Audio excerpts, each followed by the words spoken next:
Hello everyone and welcome to my first YouTube channel.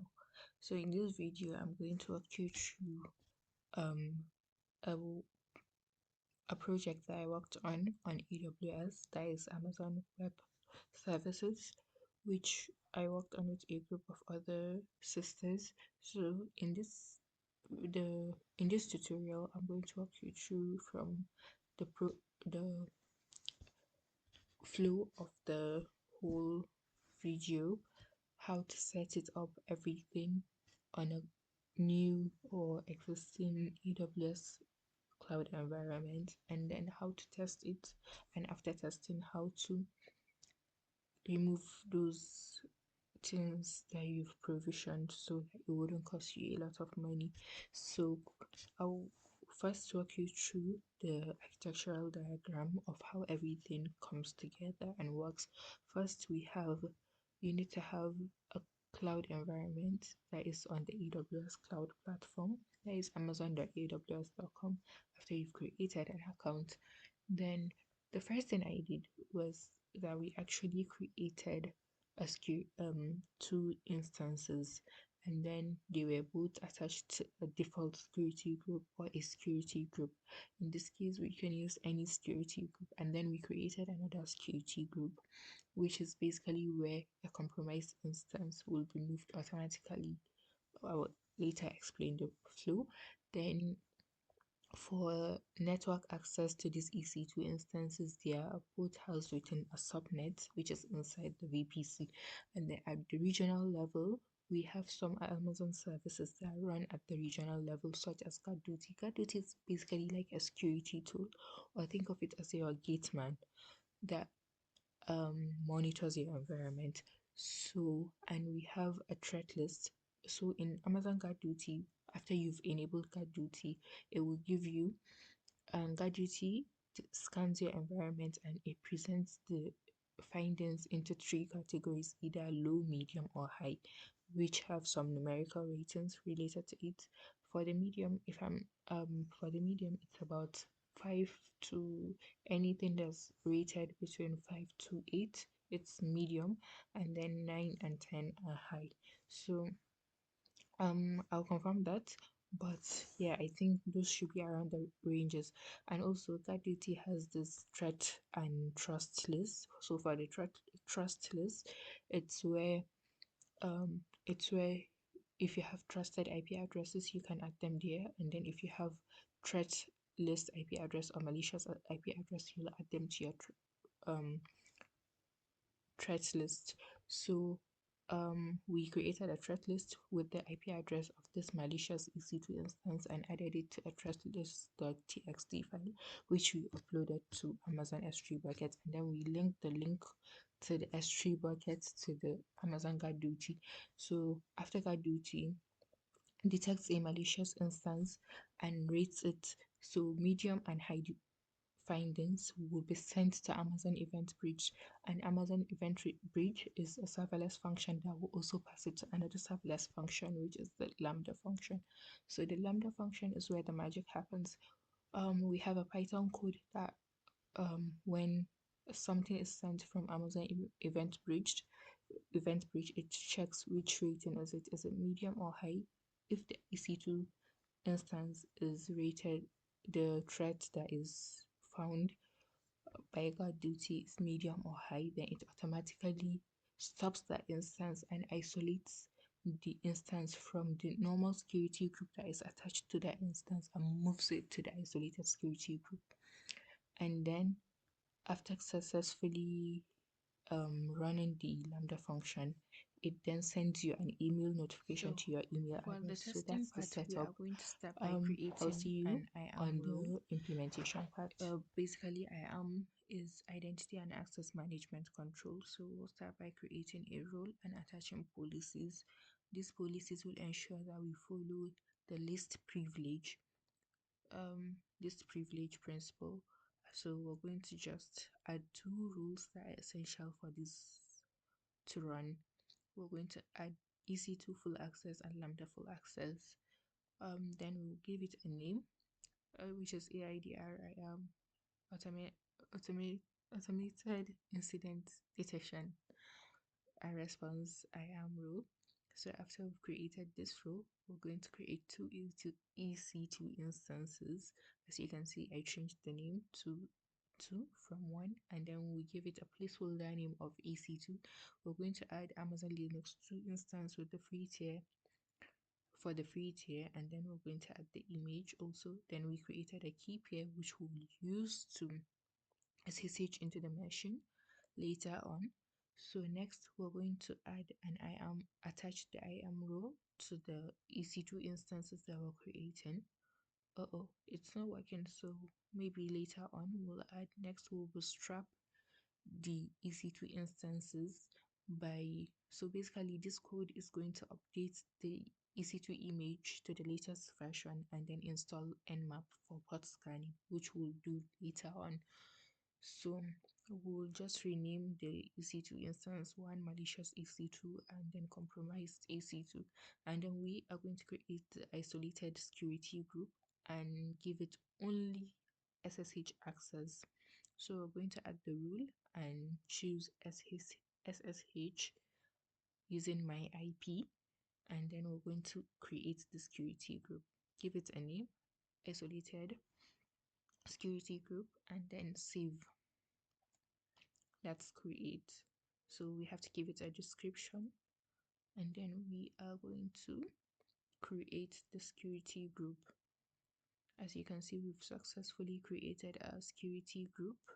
So just to tidy things up, we can give it a name so that we can, and then as you can see, our instances are running, and then these are the basic details. We have been assigned an IP address. So next we are going to enable GuardDuty. I already have GuardDuty enabled, so we are going to create a bucket based on the explanation that we've given. So we are going to create a bucket and then add a file named threat list.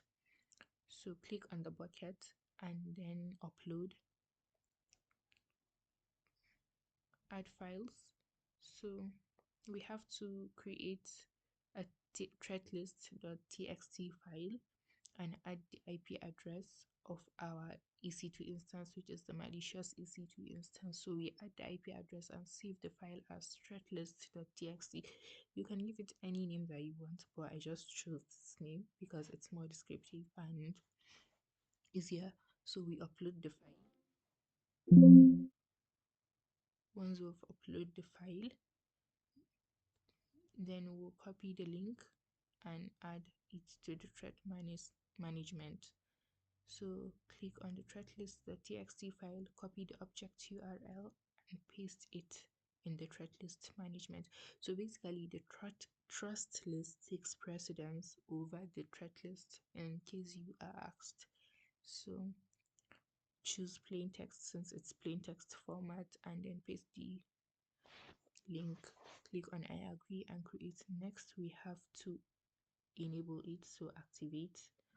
As you can see, our status is now active.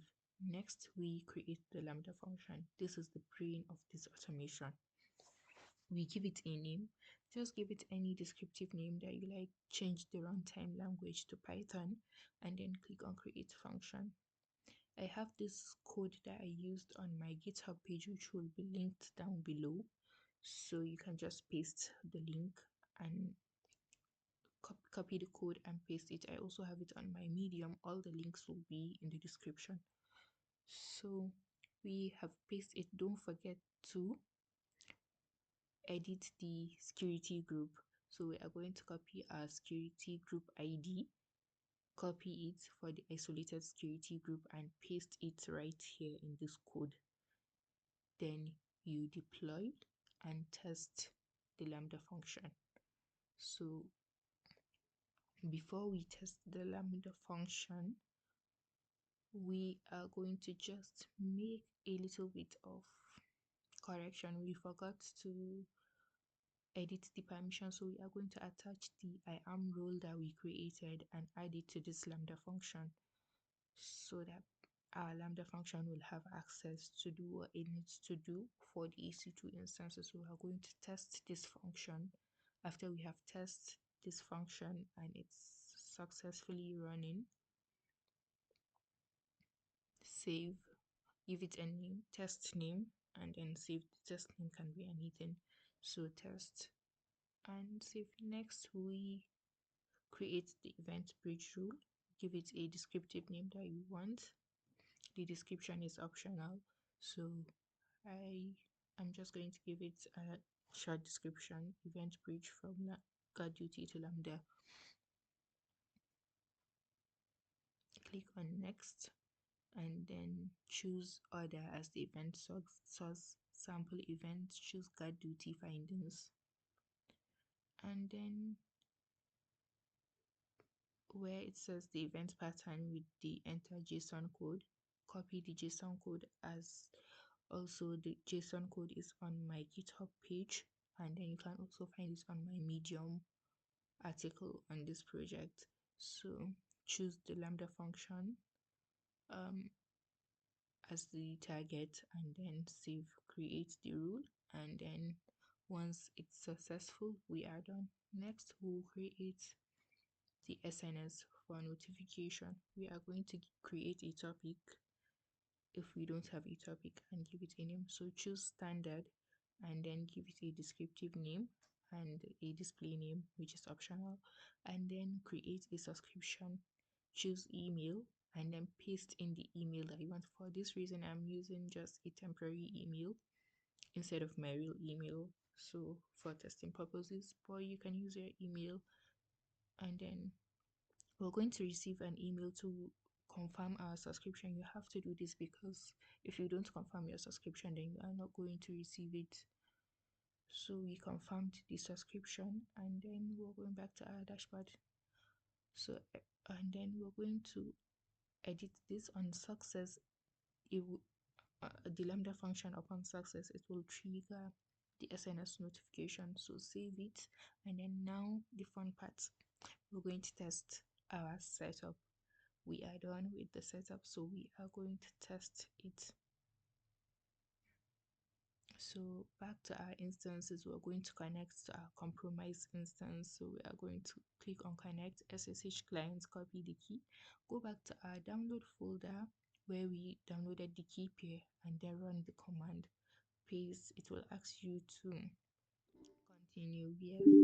So now we are successfully connected to our Amazon Linux compromise instance, and then we're going to just run some commands. Who am I? Switch to super user so that we have root access. And then next we are going to create our payload.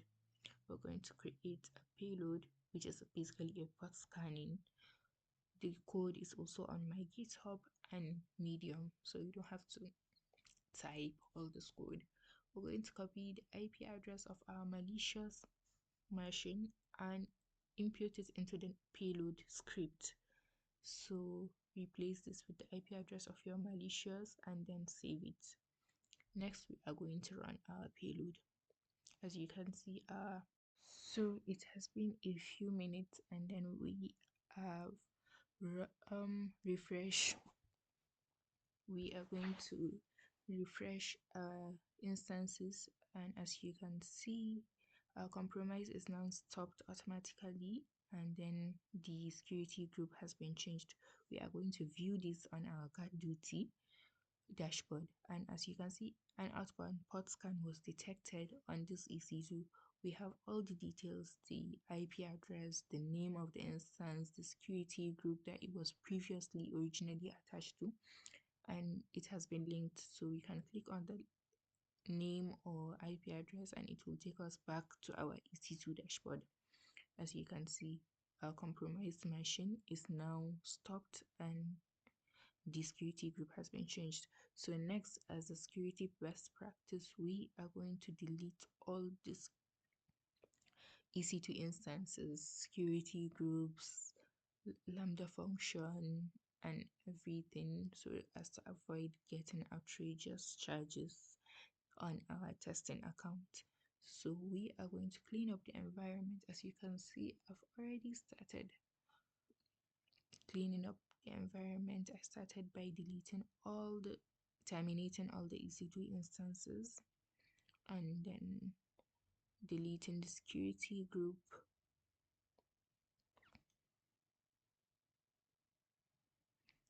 then next we'll delete the GuardDuty threat list. The Oh, I forgot to show you that we received an email. So yes, that is all. So the remaining of the video is us deleting the instances that we created, archiving the GuardDuty findings, deleting the list that's on the threat list. As you can see, it's already back to inactive. And then, yeah, deleting the SNS notification, the Lambda function, we all deleted it so as to have a clean lab environment. You can try this at home and see if it works for you. Let me know down in the comment section. And also, I forgot to state that um don't try this on a production environment because it will affect the availability of your instances. The ideal solution in a production environment is not to stop the instances using the Lambda function. You can isolate it alone without stopping the instances so as not to affect the availability of your instances. So yeah, I think that's what I forgot to add. And then what do you think about this video? And then please let me know in the comment section. Thank you for watching, and it was lovely having you around. Thank you.